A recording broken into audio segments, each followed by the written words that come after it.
Tonight we are learning the Department of Children and Families has made a number of visits to the Lakewood Park home before finally removing all 3 children from the house. News Channel 5's John Shaman has this story you will see only on 5.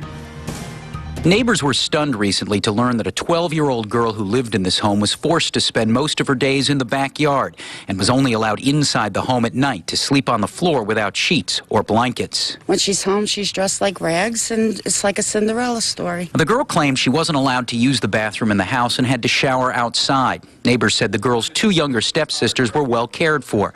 Based on a Freedom of Information request filed by News Channel 5 and Scripps Treasure Coast newspapers, the Department of Children and Families released hundreds of pages of documents surrounding the Moreno family Monday. They show that Juan and Joanna Moreno first came to the attention of DCF back in 2002.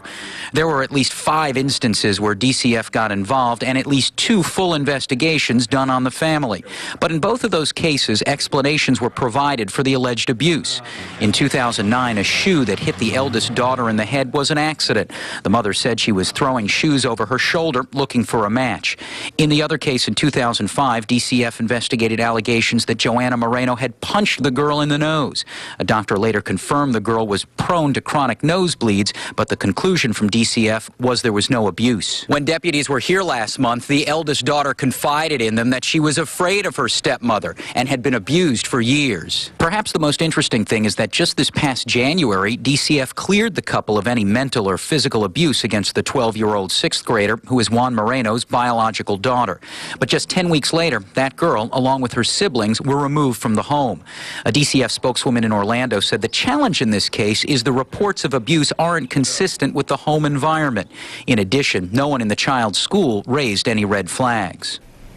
Now, when I spoke with DCF last month, I was told that the agency's child protection teams were consulted. They are experts in the field of child abuse. Now, they didn't find any evidence of abuse or neglect, but they noted that the 12-year-old child may not have been forthcoming with all of the information. Now, in terms of criminal actions against the Morenos, the parents, we've just learned the state attorney's office has dropped child abuse charges against Juan Moreno, the father. But Joanna Moreno, the stepmother, faces additional counts of child abuse and child neglect.